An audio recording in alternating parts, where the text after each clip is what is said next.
जैन आज हम लोग पढ़ेंगे कक्षा 10 की फिजिक्स। सबसे पहले पाठ का नाम है प्रकाश का परावर्तन, reflection of light. Reflection of light. तो हम सबसे पहले जानेंगे प्रकाश क्या है। प्रकाश एक वह भौतिक ऊर्जा है जिसकी सहायता से हम अनेक वस्तुएं देख सकते हैं, परंतु वह स्वयं नहीं दिखता है। जैसे कि आप हमें देख पा रहे हैं, ये प्रकाश की सहायता से देख पा रहे हैं। ठीक है, जैसे कि आप हमारे बोर्ड पे जो कुछ भी लिखा हुआ है ये आप देख पा रहे हैं। जैसे लिखा है प्रकाश का परावर्तन, ये किसकी सहायता से देख पा रहे हैं? ये हम प्रकाश की सहायता से देख पा रहे हैं। ना तो हम प्रकाश को कहीं बंद कर सकते हैं, ठीक है, और ना हम प्रकाश को देख सकते हैं, बल्कि प्रकाश की सहायता से हम अनेक वस्तुएं देख सकते हैं। जैसे आप ये मार्कर देख रहे हैं जिससे मैं लिखता हूं, ये किसकी सहायता से देख पा रहे हैं? प्रकाश की सहायता। अगर प्रकाश नहीं होगा तो हम आपको नहीं दिखेंगे, ठीक है, और ना ही आप किसी को देख सकते हैं। आप अपनी कॉपी पेन पे ये लिख रहे होंगे, ठीक है, तो किसकी सहायता से देख के लिख रहे होंगे? प्रकाश की सहायता से हम इसे देखकर लिख रहे होंगे। जैसे कि मान लीजिए आप हमें देख पा रहे प्रकाश, आपके यहाँ कोई बल्ब जल रहा है, ठीक है, उसकी रोशनी आप इकट्ठा कर लो, ठीक है, और लाइट चली जाए, इसके बाद उसे खोल दो, तो क्या प्रकाश दिखेगा? नहीं। तो प्रकाश को कहीं बंद भी नहीं कर सकते, ठीक है, ना तो प्रकाश को देख सकते हैं, परंतु प्रकाश की सहायता से हम अनेक वस्तुएं देख सकते हैं। तो हेडिंग लगाएंगे प्रकाश, लाइट, ठीक है। इसमें लिखा है प्रकाश एक वह भौतिक ऊर्जा है जिसकी सहायता से हम अनेक वस्तुएं देख सकते हैं, परंतु वह स्वयं नहीं दिखता। ठीक है, प्रकाश एक वह भौतिक ऊर्जा है जिसकी सहायता से हम अनेक वस्तुएं देख सकते हैं, परंतु वह स्वयं नहीं दिखता है। ठीक है, इतनी छोटी सी डेफिनेशन है। लेकिन प्रकाश का सबसे बड़ा स्रोत क्या है? सूर्य। प्रकृति का प्रकाश का सबसे बड़ा स्रोत सूर्य है। ठीक है, इसे हम याद रखेंगे। एक नंबर में कभी कभी पूछ लिया जाता है बहुविकल्पी में, ऊर्जा का सबसे बड़ा स्रोत बताइए। तो ऊर्जा का सबसे बड़ा स्रोत क्या है? प्रकाश है। इससे हमें बहुत सारी एनर्जी भी मिलती है। जैसे आजकल देख रहे होंगे सोलर प्लेट चल रही, सोलर वाला चल रहा है, जिससे सोलर से क्या करते हैं, ऊपर प्लेट लगा देते हैं सोलर प्लेट, नीचे बैटरी लगा देते हैं, काफी सारी हम ऊर्जा इकट्ठी भी कर लेते हैं, जिससे फिर क्या है रात में नाइट के समय लाइट भी हो जाती है, कई फ्रिज कूलर टीवी ये भी सब चलती रहती है। ठीक है, तो ऊर्जा का सबसे बड़ा स्रोत क्या है? सूर्य है। अगला हेडिंग लगाएंगे प्रकाश के गुण, प्रॉपर्टीज ऑफ लाइट। मतलब प्रकाश के गुण क्या है? नंबर 1 लिखेंगे प्रकाश निर्वात में चल सकता है। प्रकाश किसमें चल सकता है? निर्वात का मतलब होता है जहां वायु ना हो वहां पर भी प्रकाश चल सकता है। और प्रकाश की चाल निर्वात में कितनी होती है? 3 × 10⁸ मीटर प्रति सेकंड होती है। कभी कभी बहुविकल्पी में क्वेश्चन ऐसे बनता है, प्रकाश की निर्वात में चाल कितनी होती है? तो आपको तुरंत लगा देना है 3 × 10⁸ मीटर प्रति सेकंड होती है। प्रकाश की कांच में चाल कितनी होती है? प्रकाश की कांच में चाल 2 × 10⁸ मीटर प्रति सेकंड होती है। प्रकाश विद्युत चुंबकीय तरंगों के रूप में चल सकता है। प्रकाश क्या है? विद्युत चुंबकीय तरंगों के रूप में चल सकता है। जैसे कि आप टॉर्च लेंगे, ठीक है, जैसे कि आप टॉर्च लेंगे,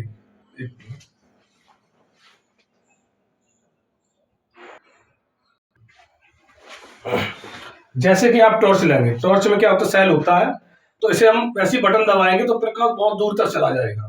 तो किसके रूप में जा रहा है? विद्युत चुंबकीय तरंगों के रूप में जा रहा है प्रकाश। किसके रूप में जा रहा है? विद्युत चुंबकीय तरंगों। जैसे कि मान लीजिए उसमें कोई बल्ब लगा, जिसमें उसमें जैसे ही करंट गया तुरंत ही जलने लगता है। तो प्रकाश क्या है?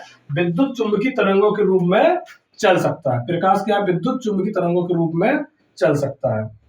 अगला पॉइंट लेंगे चौथा, प्रकाश स्वयं नहीं दिखाई देता, इसकी सहायता से हम अनेक वस्तुएं देख सकते हैं। ये भी एक प्रकाश का गुण है जो हमने आपको ऊपर लिखाया है। ठीक है,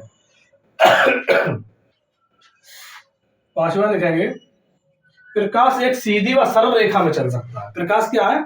सीधी और सरल रेखा में चल सकता है। प्रकाश सीधी व सरल रेखा में चल सकता है।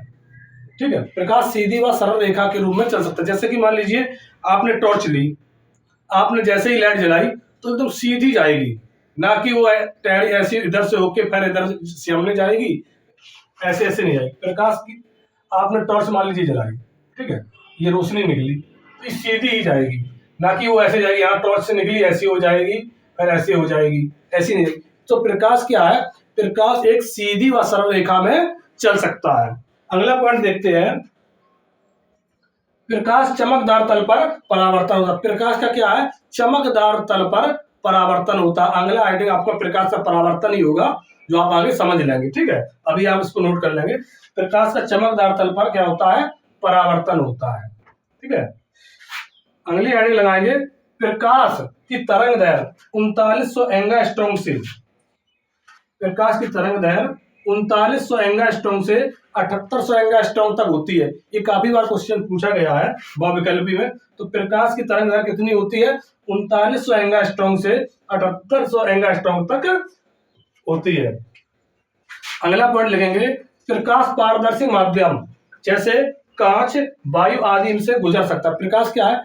पारदर्शी माध्यम से गुजर सकते हैं। जैसे कि मान लीजिए कोई पारदर्शी कांच है, जिससे हम इससे पार से उस पार तक देख सकते हैं, तो उसमें प्रकाश क्या है? गुजर सकता है, ठीक है। और प्रकाश अपारदर्शी माध्यम से नहीं गुजर सकता। जैसे कि लकड़ी का बोर्ड है, ये लगा हुआ है, ठीक है, लकड़ी का बोर्ड मान लीजिए लगा हुआ, इस पर सनमाइका भी लगी हुई है, तो इसमें प्रकाश टॉर्च लगाएंगे तो प्रकाश इस पार से उस पार नहीं जाएगा।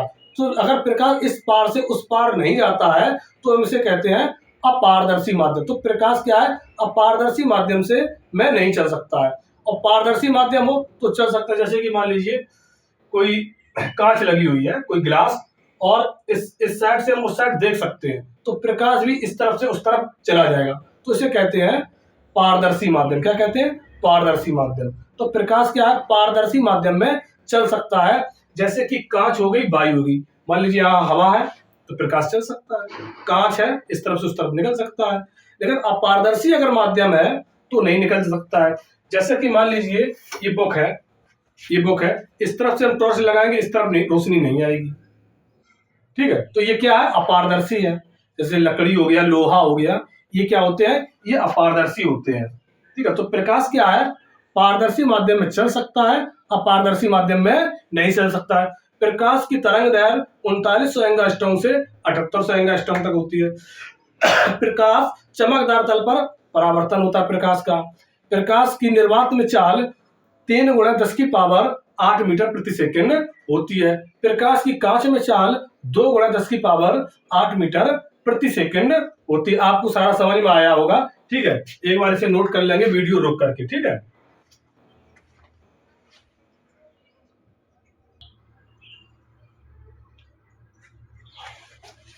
अगले हेडिंग लगाएंगे, प्रकाश के स्रोत, सोर्सेस ऑफ लाइट। प्रकाश के क्या क्या स्रोत होते हैं, कहां कहां से हमें प्रकाश प्राप्त होता है, ठीक है।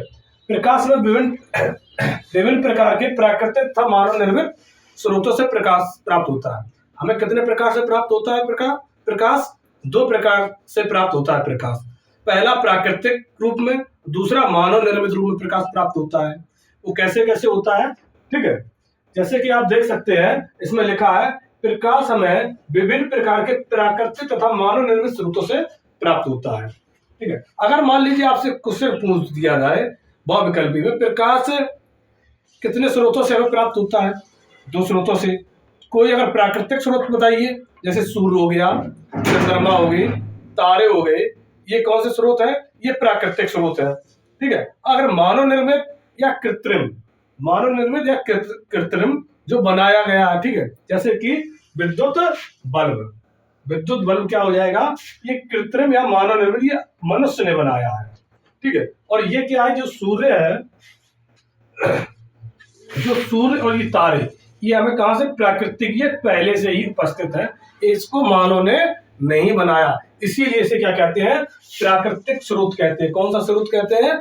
प्राकृतिक स्रोत कहते हैं। अगर बहुविकल्पी में पूछ लिया जाए प्रकाश का सबसे बड़ा प्राकृतिक स्रोत क्या है, तो हम क्या लगाएंगे? सूर्य, ठीक है, सूर्य। और मानव निर्मित विद्युत बल्ब हो गया, ये मानव निर्मित स्रोत है, जहां से हमें प्रकाश प्राप्त होता है। या गैस की लालटेन हम जला लें, लालटेन में जो मेटल लगा होता है, तो वो गैस से जलती है, तो वो भी हो गया प्रकाश। या हम आग जला लें, वहां से भी प्रकाश प्राप्त कर सकते हैं, तो वो भी मानव निर्मित प्राप्त हो गया। या कैरोसिल, जैसे पुराने जमाने में पहले, जैसे कि हमारे पिताजी रहे होंगे या बाबा आपके रहे होंगे, उस समय क्या होता था, एक बोतल लेते थे, एक बोतल में कैरोसिल भर लेते थे, फिर उसमें एक धागा लगा देते थे जिससे बोरा सिला जाता है जूट का, और उससे दीपक बोलते थे, और उसको जलाते रहते थे। तो ये भी एक मानव निर्मित स्रोत है। कैसा स्रोत है?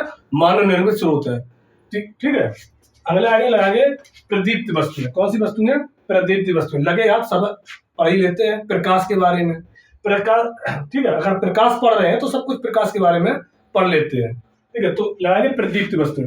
प्रदीप्त वस्तुएं क्या होती हैं? ऐसी वस्तुएं जो प्रकाश को स्वयं उत्पन्न करें, जो प्रकाशित हो, जो ऐसी वस्तुएं जो प्रकाशित हो, जहां से हमें प्रकाश प्राप्त हो सके, तो ऐसी वस्तुओं हम क्या कहेंगे?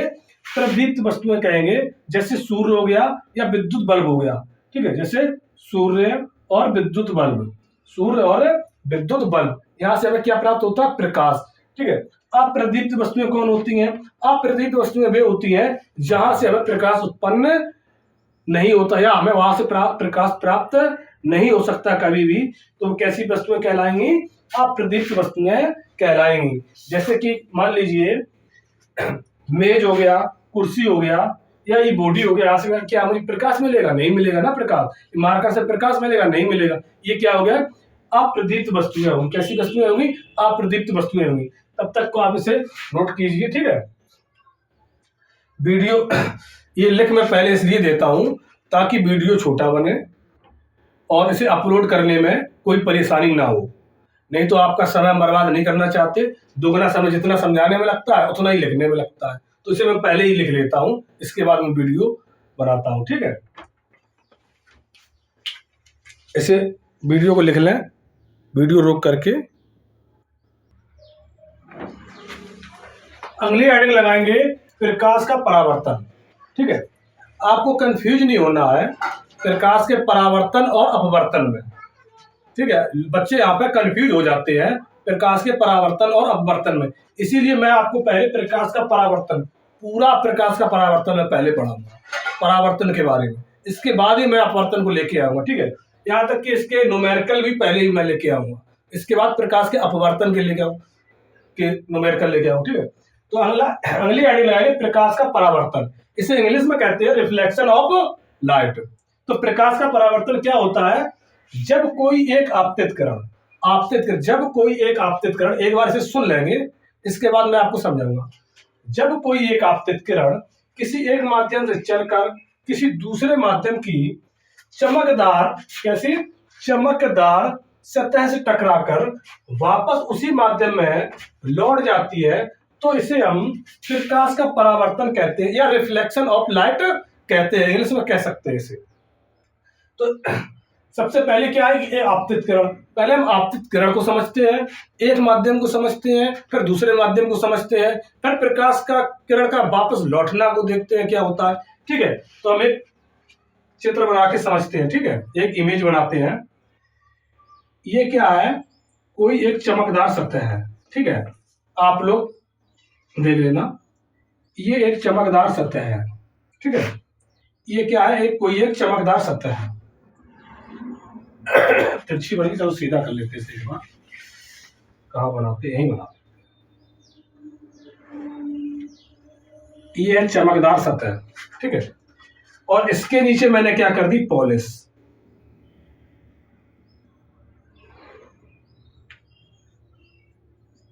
फिर ठीक है, इसके नीचे क्या कर दी मैंने? पॉलिश। जैसे कि मान लीजिए आपके पास जो शीशा होता है जिसमें अपना मुंह देखते हैं, जिसे हम अपने आप को खुद देखते हैं, जिसमें, उसमें क्या होता है? आपने देखा होगा कि एक तरफ पॉलिश होती है और एक तरफ चमकदार सतह होती है जिससे हम अपने आप को देख सकते हैं। तो ऐसे ही मैंने एक ये शीशा लिया है। ठीक है, कांच लिया है या गिलास लिया है। ठीक है, इसके एक तरफ मैंने क्या कर दी? पॉलिश कर दी। क्या कर दी? पॉलिश। ठीक है, और ये ऊपर क्या है? ये चमकदार तल है, तो हम लिख देते हैं ये क्या है? पॉलिश।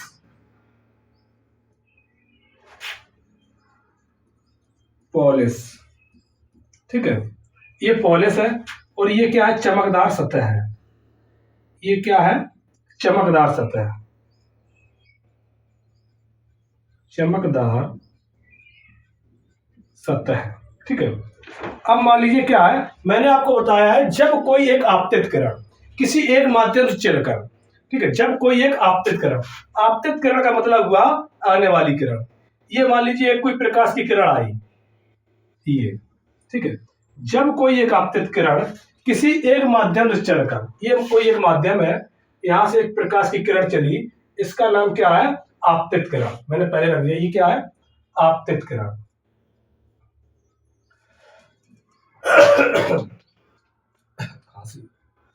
इसे हम लिख देते रेड से, आपतित किरण, आपतित किरण, ठीक है। ये क्या है, कोई एक प्रकाश किरण है। आपतित किरण का मतलब होता है आने वाली प्रकाश किरण। जब कोई एक आपतित किरण किसी एक माध्यम से चलकर किसी दूसरे माध्यम, यहां से मान लीजिए कोई प्रकाश की किरण चली, प्रकाश चला, ठीक, और दूसरे माध्यम की सतह से टकराकर वापस उसी माध्यम में लौट जाता है, तो मान लीजिए यहां से टकराया और यहां से वापस लौट गया, तो हम इसे क्या कहेंगे, प्रकाश का परावर्तन कहेंगे, ठीक है। और जो ये वापस किरण लौटती है, इसको हम कहते हैं परावर्तित किरण। कैसी किरण होती है, इसका नाम होता है परावर्तित किरण।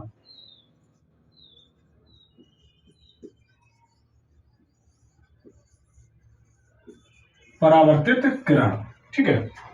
ये आपतित किरण हो गई और ये परावर्तित किरण हो गई। तो इसमें लिखा है जब कोई एक आपतित किरण किसी एक माध्यम से चलकर किसी दूसरे माध्यम की चमकदार सतह से टकराकर, कौन सी सतह से टकराई, यहाँ पे चमकदार सतह से टकराकर वापस उसी माध्यम में लौट जाती है, तो इसे हम प्रकाश का परावर्तन कहते हैं। क्या कहते हैं, रिफ्लेक्शन ऑफ लाइट कहते हैं। आप लोगों ने देखा होगा जब आप लोग छोटे होंगे, क्या होता है कि जिससे हम मुंह देखते हैं, जो शीशा होता है, जैसे गांव देहात में शीशा कहते हैं उसे, ठीक है, जो हम लोग होते हैं शीशा कहते हैं, तो मिरर, तो उसमें जिसमें अपना चेहरा देखते हैं, अपने आप को खुद को देखते हैं। कि आपने देखा होगा कि बचपन में कुछ लोग, कुछ बच्चे कि मतलब उसे सूरज की रोशनी की तरफ लगा देते थे और फिर वो रोशनी दूसरी तरफ जाती थी, ठीक है, और दूसरे बच्चे को लगाते थे, तो उसमें क्या प्रकाश का परावर्तन होता है, क्या होता है, प्रकाश का परावर्तन होता है। जैसे मान लीजिए सूरज की तरफ आप लगाए तो उसमें रोशनी फिर वापस आपको लगती है। कभी कभी आपने देखा होगा कि मोटरसाइकिल खड़ी है, उसका शीशा चमक रहा है, वो आपकी लाइट सीधी आंखों में पड़ती है, ठीक है, तो क्या हो रहा है, रिफ्लेक्शन हो रहा है प्रकाश का, क्या हो रहा है, रिफ्लेक्शन, प्रकाश का परावर्तन हो रहा है। क्या हो रहा है, प्रकाश का परावर्तन। तो क्या होता है, जैसे कि मान लीजिए कोई चमकदार, यहाँ पर तो है नहीं है, ठीक है, मान लीजिए कोई चमकदार शीशा है, मान लीजिए, ठीक है, और इसको मैंने ऐसे सूरज की तरफ लगाया और फिर मैं दूसरे बच्चे की तरफ लगा देता था, ठीक है, तो क्या होता था, कोई जब कोई सूरज की तरफ से प्रकाश आई और इस चमकदार स्थल से टकराई और वापस उसी दूसरी तरफ लौट जाती है, तो हम इसे क्या कहते हैं, प्रकाश का परावर्तन कहते हैं, ठीक है। तो इसे हम क्या कहते हैं, प्रकाश का परावर्तन कहते हैं। ये देखिए आने वाली किरण को कहते हैं आपतित किरण, जाने वाली परावर्तित होकर लौटती है। कैसी होकर लौटी है, परावर्तित होकर किरण किरण लौटी, तो इसे हम क्या कहेंगे, परावर्तित किरण कहेंगे। क्या कहेंगे, परावर्तित किरण। तो आने वाली किरण को आपतित किरण और वापस लौटने वाली किरण को क्या कहेंगे, परावर्तित किरण, ठीक है। तो हम एक बार याद कर देख लेते हैं फिर से। जब कोई एक आपतित किरण, ये एक आपतित किरण है, ठीक है, ये मैंने एक वो लिया है जिससे हम मुंह देखते हैं, मेरा शीशा एक तरफ मैंने पॉलिश कर रखी है, पॉलिश कर रखी, ठीक है, कोई सी भी पॉलिश हो सकती है, पॉलिश कर, और ये ऊपर वाली क्या है, ये चमकदार सतह है, ये क्या है, चमकदार सतह। जब कोई एक प्रकाश किरण किसी एक माध्यम से चलकर किसी दूसरे माध्यम की चमकदार सतह से टकराकर वापस उसी माध्यम में लौट जाती है, तो इसे हम क्या कहते हैं, इसे प्रकाश का परावर्तन कहते हैं। अब अगली हेडिंग लगाएंगे, प्रकाश के परावर्तन के नियम। इसके नियम क्या होते हैं, प्रकाश के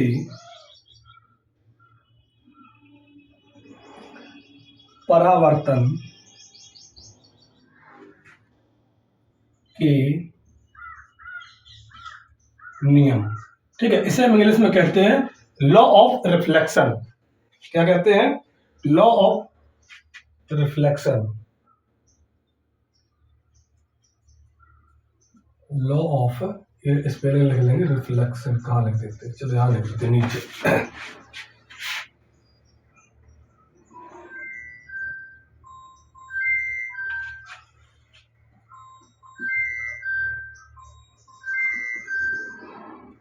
ठीक है। तो इसके कितने नियम होते हैं? प्रकाश के परावर्तन के दो नियम होते हैं।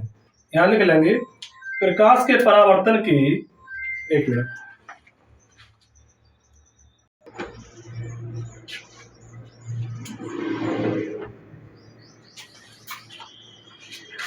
तो प्रकाश के परावर्तन के दो नियम होते हैं। ठीक है, कौन कौन से? यहां पे लिख लेंगे प्रकाश के परावर्तन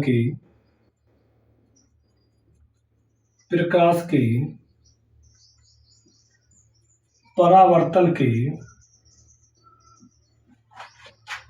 दो नियम होते हैं।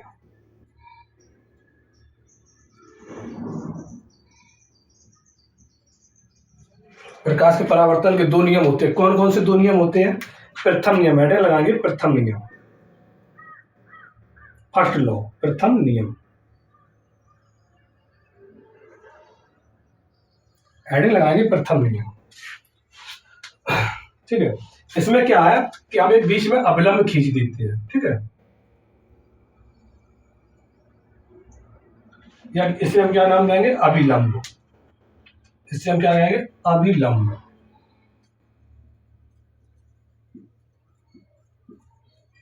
अभिलंब। ठीक है, और हमें यहाँ पे दो कोण प्राप्त होते हैं। कौन कौन से? एक ये कोण और एक ये कोण। ठीक है, कोण आई और ये कोण आर, रिफ्लेक्शन। ठीक है, इसे हम नाम देते हैं आपतन कोण। क्या नाम देते हैं? आपतन कोण। आपतन कोण। ये कौन सा कोण हो जाएगा? परावर्तन कोण।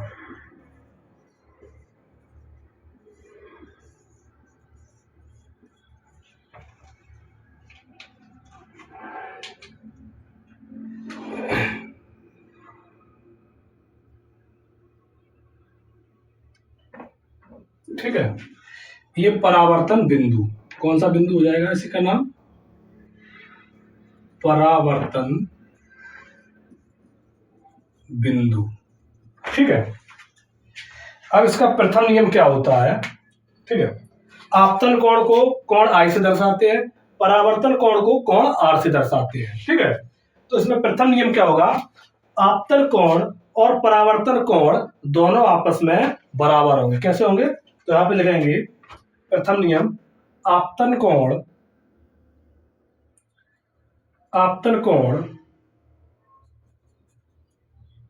तथा परावर्तन कोण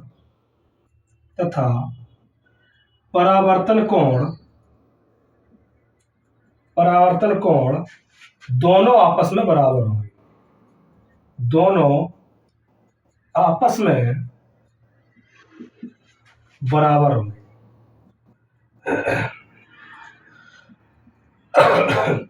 दोनों आपस में बराबर होंगे। कैसे होंगे? बराबर। कोण आई बराबर कोण आर, कोण आई बराबर कोण आर। ठीक है, इसे ब्रैकेट में हम बंद कर लेंगे।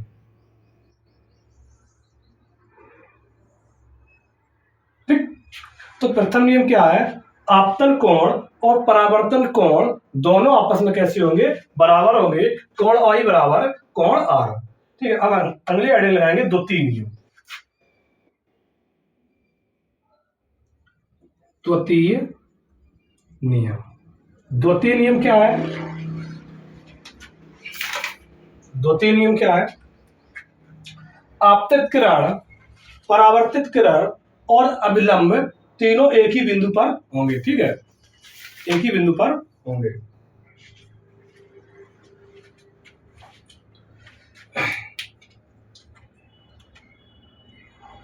यहां पे लिखेंगे द्वितीय नियम,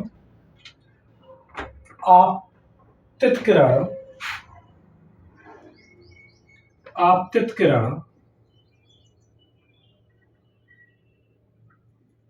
कौमा परावर्तित किरण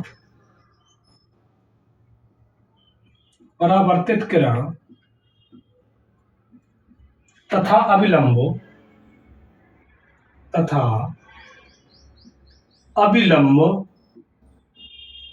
तीनों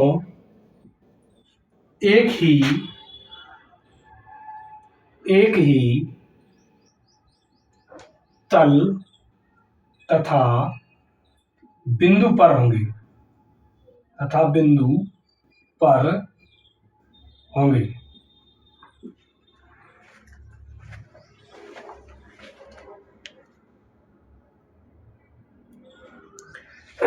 ठीक है। इसमें दो तीन नियम क्या है, आपतित किरण, परावर्तित किरण तथा अभिलंब तीनों एक ही बिंदु पर होंगे। आप देख सकते हैं ये आपतित किरण है और ये परावर्तित किरण है और ये अभिलंब है, तीनों कहां पर है, एक ही बिंदु पर है। तो यहाँ पे एक बार फिर से रिवीजन कर लेते हैं। प्रकाश का परावर्तन क्या होता है, जब कोई एक प्रकाश किरण किसी एक माध्यम में चलकर किसी दूसरे माध्यम की चमकदार सतह से टकराकर वापस उसी माध्यम में लौट जाती है, तो इसे हम क्या कहते हैं, प्रकाश का परावर्तन कहते हैं। प्रकाश के परावर्तन के दो नियम होते हैं। प्रथम नियम क्या होता है, आपतन कोण और परावर्तन कोण दोनों आपस में बराबर होते हैं, कोण आई बराबर कोण आर। द्वितीय नियम क्या कहता है, आपतित किरण, परावर्तित किरण और अभिलंब तीनों एक ही तल में होते हैं, ठीक है। ये दो तीन नियम होता है, यहाँ पे लिखा है, आप नोट कर लेंगे, ऐसे चित्र को बना लेंगे, एक दो बार इसे हम बनाएंगे तो ऑटोमेटिक याद हो जाएगा। कोई याद करने वाली चीज ही नहीं है, समझने वाली चीज है। आप खुद से नोट्स बनाएंगे और इसे समझेंगे, वो याद हो जाएगा।